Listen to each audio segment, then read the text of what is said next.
నమస్తే, నా పేరు బాలకృష్ణ. క్యూటీవీ న్యూస్ కి స్వాగతం. ఈ రోజు వార్తల్లోని ముఖ్యాంశాలు.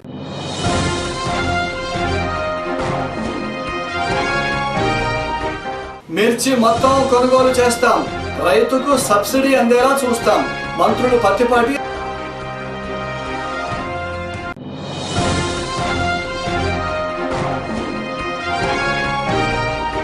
రోడ్డెక్కిన మున్సిపల్ కార్మికులు జీవోను రద్దు చేయాలంటూ నినాదాలు.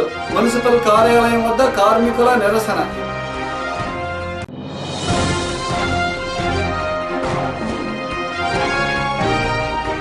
చరిత్రపై అవగాహన పెంచుకోండి, భవిష్యత్తు తరాల వారికి తెలియజేయండి. పురావస్తు శాఖ అధికారి కేశవ్.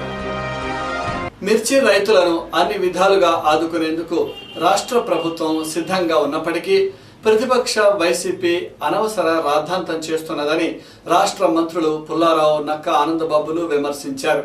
గురువారం ఎన్టీఆర్ వ్యవసాయ మిర్చి యార్డును మంత్రులు సందర్శించి రైతులకు మేమున్నామనే భరోసా కల్పించారు. ఈ సందర్భంగా మీడియాతో మాట్లాడుతూ యార్డుకు సెలవులు లేకుండా మిర్చి కొనుగోలు చేస్తూ ఉంటే వైసీపీ అసత్య ప్రచారం చేస్తూ రైతులను రెచ్చగొడుతున్నదని మంత్రులు ఈ సందర్భంగా అన్నారు.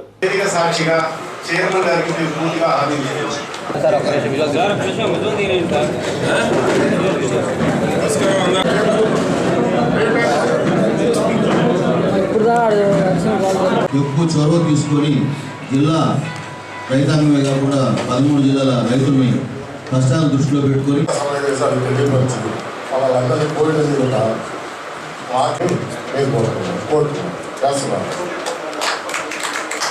అన్ని విధాలా కృషి చేస్తాం సార్. అదేవిధంగా క్లిష్ట పరిస్థితుల్లో కూడా మేము ఈ సరికి ఎప్పుడు బయటికి పోద్దా అనే పరిస్థితుల్లో కూడా బయట 800 మిర్చి యార్డు రెండో రోజు సెలవుల తర్వాత రెండో రోజు ఈరోజు మళ్ళా జరగవలసి రావటం, కొనుగోళ్లు ప్రారంభించడం. నిన్నటి వరకు చూస్తే 2,41,000 క్వింటాల్స్, దాదాపు 6 లక్షల బస్తాలకి ఏదైతే మనం support scheme, price support scheme ఉందో 2,41,440 క్వింటాల్కి అందించడం జరిగింది. అంటే సుమారు 6.5 లక్షల బస్తాలకి రైతాంగానికి 14,507 మంది రైతులు ఈ యొక్క పథకాన్ని ఉపయోగించుకున్నారు. 36,22 లక్షల నిన్నటి వరకు జరిగినటువంటి ట్రాన్సాక్షన్ లావాదేవీలు ఏదైతే ఉన్నాయో మిర్చి యార్డులో రైతులు ఉపయోగించుకోవడం జరిగింది. తిరిగి మళ్ళా ఈరోజు ఎంతమంది రైతులు మిర్చి బస్తాలు తీసుకొచ్చినా వాటిని కొనుగోలు చేయడానికి వ్యాపారస్తులు సిద్ధంగా ఉన్నారు, హమాలీ సిద్ధంగా ఉన్నారు. ప్రభుత్వం వారి రిక్వెస్ట్ చేసినటువంటి దాన్ని వాళ్ళు కూడా తూచా తప్పకుండా అమలు చేస్తూ ఉన్నారు. కాబట్టి రైతులు ఎవరు అధైర్యపడాల్సిన అవసరం లేదు. 1,500 స్కీమ్ అందదని భయపడాల్సిన అవసరం అంతకన్నా లేదు. ప్రభుత్వం అన్ని రకాల చర్యలు తీసుకోవడం కూడా జరిగింది. వచ్చిన మిర్చి బస్తాలను కొనుగోలు చేయించడంతో పాటు తగిన జాగ్రత్తలన్నీ, మంచినీళ్ళ సదుపాయం కానీ, మద్యం సదుపాయం కానీ, భోజన ఏర్పాట్లు కానీ, కూలర్స్ ఏర్పాటు చేయడంలో కానీ రైతు భవన్లో, దానికి తోడు మెడికల్ క్యాంపులు కూడా ఏర్పాటు చేశాం.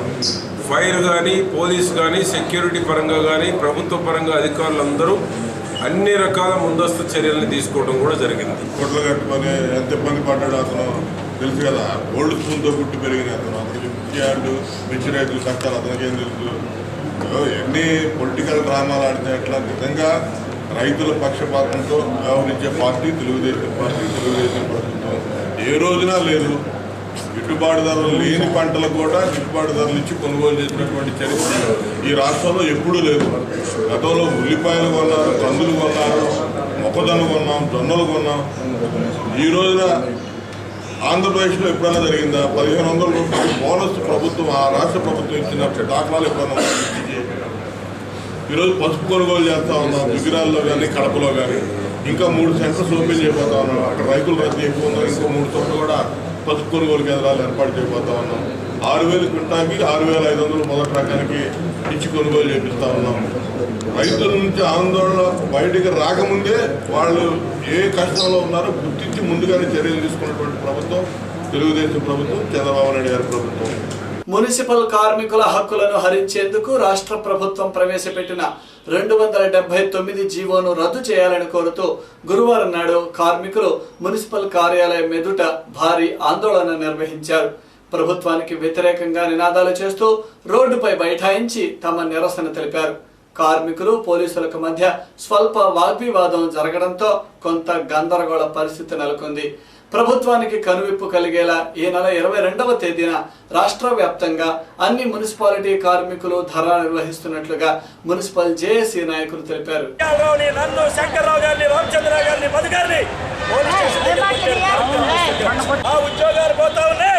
ఆ ఉద్యోగాలు రక్షించమని మేము రాష్ట్రానికి వచ్చేసాం. రాయండి మాట, చంద్రబాబు చెప్పండి మాట చెప్పేసి అడుగుతాం.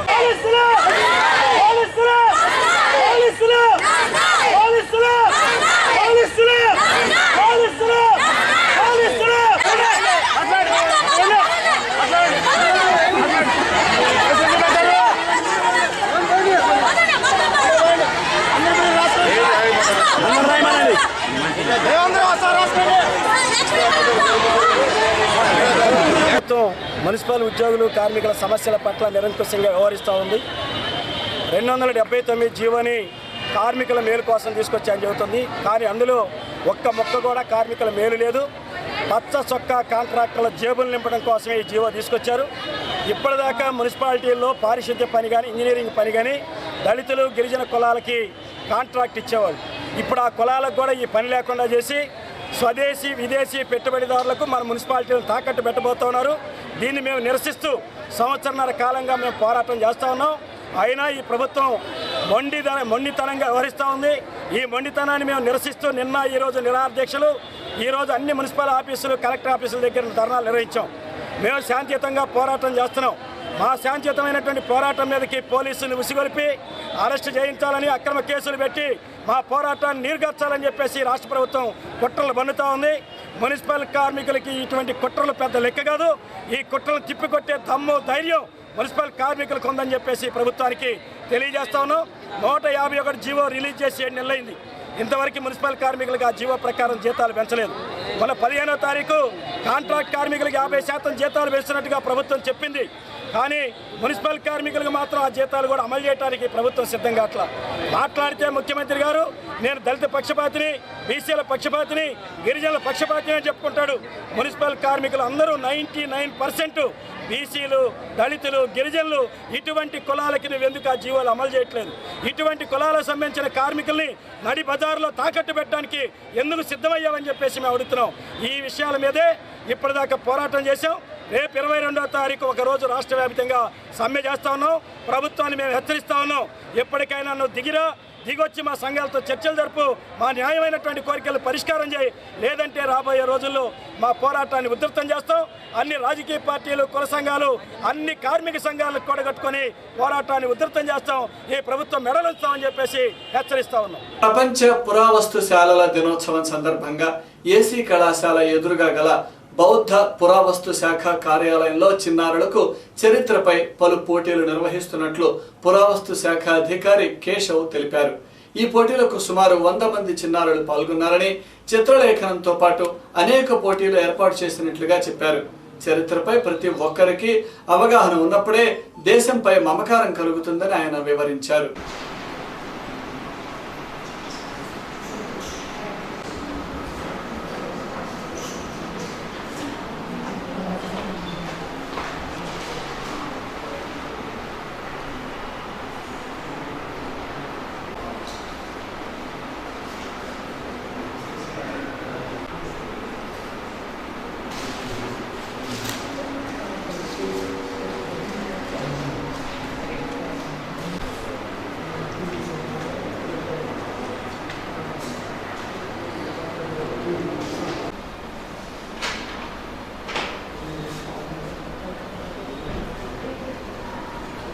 సంవత్సరం భారతదేశంలో కూడా అందులో మన ఆంధ్రప్రదేశ్లో కూడా అన్ని ప్రదర్శనశాలలోనూ ప్రతి సంవత్సరం ఈ కార్యక్రమాన్ని ఏర్పాటు చేస్తున్నాం.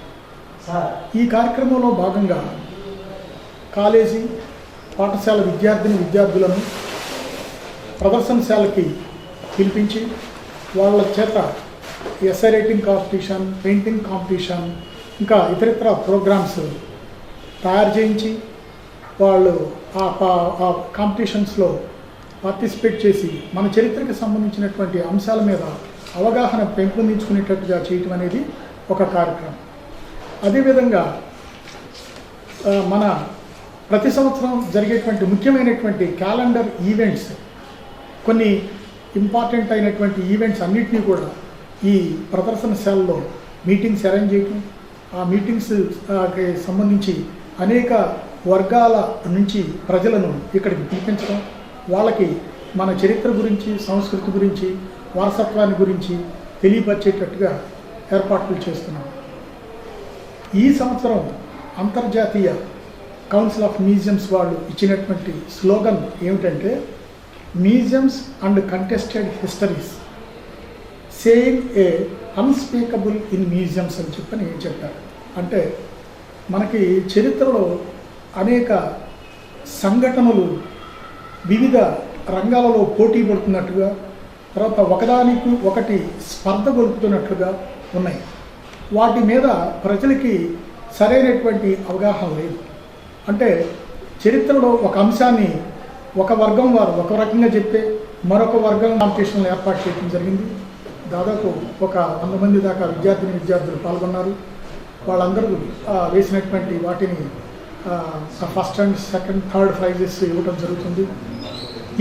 తదుపరి ఈ అంశాన్ని పురస్కరించుకుని ఒక మీటింగ్ ఒకటి అరేంజ్ చేశాం. ఆ మీటింగ్కి ప్రొఫెసర్ ఎం సోమశేఖర్ గారు, president Hindu college PG centre వారు, తర్వాత కడియాల వెంకటేశ్వరరావు గారు, ప్రెసిడెంట్ పురాతన అనేటువంటి సంస్థకి చెందినటువంటి వారు, ఆ తర్వాత కేవి ప్రసాద్ గారు, అసిస్టెంట్ ప్రొఫెసర్ నాగార్జున యూనివర్సిటీ మొదలగు వాళ్ళు పార్టిసిపేట్ చేస్తున్నారు. మన ఇంటాక్ నుంచి లక్ష్మీనారాయణ గారు, రాజు గారు, వీళ్ళందరూ కూడా విచ్చేశారు. ఈ కార్యక్రమం ప్రజలందరికీ మన చరిత్ర గురించి, సంస్కృతి గురించి, వారసత్వాన్ని గురించి ఇన్ఫర్మేషన్ ఇవ్వాలనే ఉద్దేశంతో ఏర్పాటు చేశాం. ఆ విధంగా సమాచారాన్ని ప్రజలకు తెలియపరిచేదానికి చర్యలు తీసుకుంటాం.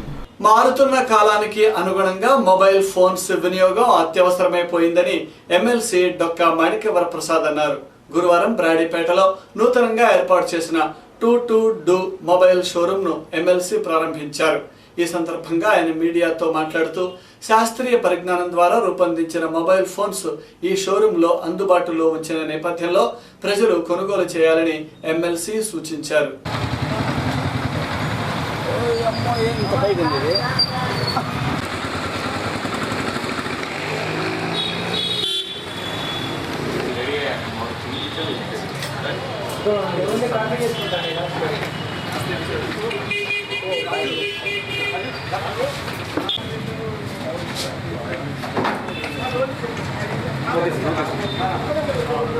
కొంచెం కెమెరా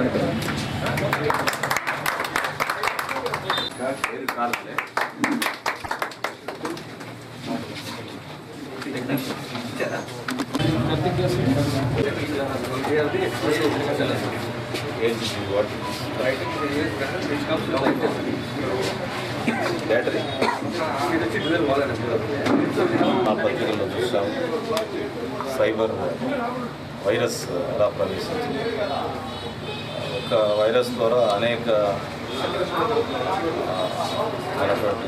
సాఫ్ట్వేర్ దెబ్బతినే అవకాశం ఉంది. అలాంటి పరిస్థితి నుంచి మనం బయటపడాలన్నా అనేక టెక్నికల్ ఇబ్బందులు చూస్తూ ఉన్నాం. ప్రతి ఒక్కరి దగ్గర ఈరోజు సెల్ ఫోన్ ఉంటా ఉంది. మరి దానికోసం మెకానికల్ రిపేర్స్ ఇవన్నీ కూడా విస్తృతంగా చేయాల్సిన అవసరం. దానికి సంబంధించిన ఇన్ఫ్లెక్ట్ టెక్నీషియన్స్ వాళ్ళు షాప్ పెట్టారు. ఈ షాప్ ద్వారా మన గుంటూరులో ఈ రంగంలో వస్తున్నటువంటి అనేక మార్పులను వాళ్ళు అధ్యయనం చేసి వాళ్ళు మన గుంటూరుకి, అమరావతి కొత్త రాజధానికి అందించబోతూ ఉన్నారు.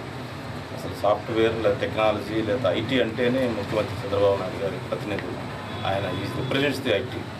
అలాంటి సందర్భంలో గుంటూరుకి ఇలా టాట్కుండ లాంటి ఒక అడ్వాన్స్డ్ టెక్నాలజీ టెక్నికల్ అసిస్టెంట్స్ రావడం అనేది మన గుంటూరుకి చాలా మంచిది. వీళ్ళందరికీ అభినందనలు తెలియజేస్తా ఉన్నాం. కస్టమర్స్ కేర్ బాగా తీసుకుని కస్టమర్స్ అందరినీ సాటిస్ఫై చేయాలని అనుకుంటున్నాం. రాష్ట్రంలోని మిర్చి రైతులను ఆదుకోవడంలో కేంద్ర రాష్ట్ర ప్రభుత్వాలు ఘోరంగా విఫలమయ్యాయని రైతు కూలీ సంఘం జిల్లా కార్యదర్శి వై రాధాకృష్ణ ఆరోపించారు. గురువారం సంఘం కార్యాలయంలో ఆయన మీడియాతో మాట్లాడుతూ మిర్చి రైతులు సంక్షోభంలో కూరుకుపోయినప్పటికీ ప్రభుత్వం మార్క్ ఫెడ్ ద్వారా 1 క్వింటాలు కొనుగోలు చేయలేదని రాధాకృష్ణ మండిపడ్డారు. ప్రధానంగా ఈ సంవత్సరం గిట్టుబాటు ధరలు లేక రైతులు తీవ్రంగా నష్టపోయారు. మిర్చి, పసుపు, అపరాలు, వరి ఏ పంటకి కూడాను సరైనటువంటి ధర లేదు. గత 2 సంవత్సరాలుగా వర్షాలు లేక కరువుతోటి కల్తీ విత్తనాలతోటి రైతులు అనేక విధాలుగా శ్రమకూర్చి పంటలు పండిస్తున్నప్పటికీ ఈ సంవత్సరం సరైనటువంటి ధరలు లేక అప్పుల పాలై ఆత్మహత్యలు చేసుకోవాల్సినటువంటి పరిస్థితి ఏర్పడుతుంది. ఈరోజు మిర్చి కొనుగోలులో కూడా కేంద్ర రాష్ట్ర ప్రభుత్వాలు పూర్తిగా విఫలమైనాయి. ప్రభుత్వాల మధ్య సమన్వయం లేకుండా రైతుని ఇబ్బందులకు గురి చేస్తున్నటువంటి స్థితి ఉన్నది. ఒకవైపు పసుపు మార్క్ఫెడ్ ద్వారా 6,500 కొనుగోలు చేస్తూనే మార్క్ఫెడ్, నాఫెడ్ కొనుగోలు చేయాలని చెప్పేసి అంటే మిర్చి కొనుగోలుకి 3 నెలల టైం పడుతుందని చెప్పేసి మంత్రులు ప్రకటించడం శోచనీయం. వెంటనే మార్క్ఫెడ్, నాఫెడ్ ద్వారా మిర్చిని గిట్టుబాటు ధర కల్పించి కొనుగోలు చేసి రైతులను ఆదుకోవాలని చెప్పేసి మేము డిమాండ్ చేస్తూ ఉన్నాం. ఈరోజు మిర్చి సబ్సిడీ ఇస్తామని చెప్పేసి ప్రభుత్వం ప్రకటించినా కూడాను మన గుంటూరు జిల్లాలోనే సుమారు 1,00,000 మంది రైతులు మిర్చి వేసినటువంటి వాళ్ళు ఉన్నారు. ఇప్పటి వరకు మార్కెట్లో కొన్నదాని మీద 1000 మంది రైతులు మాత్రమే ఈ సబ్సిడీ అనేది వచ్చింది. అందుకని ఈ సబ్సిడీ అనేది రైతులందరికీ కూడా వర్తించే విధంగా ప్రతి ఒక్క మిర్చి రైతు నుంచి కొనుగోలు జరపాలని చెప్పేసి ఈ కేంద్ర ప్రభుత్వం మద్దతు ధరను పెంచి వెంటనే కొనుగోలు కేంద్రాలను ఏర్పాటు చేసి మార్క్ఫెడ్, నాఫెడ్ ద్వారా కొనుగోలు చేయాలని చెప్పేసి మేము డిమాండ్ చేస్తూ ఉన్నాం. QTV న్యూస్ ముగించే ముందు హెడ్లైన్స్ మరొకసారి.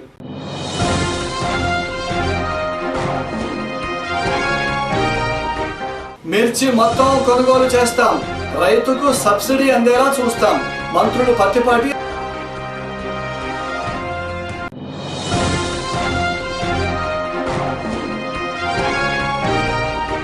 రోడ్డెక్కిన మున్సిపల్ కార్మికులు, జీవోను రద్దు చేయాలంటూ నినాదాలు, మున్సిపల్ కార్యాలయం వద్ద కార్మికుల నిరసన.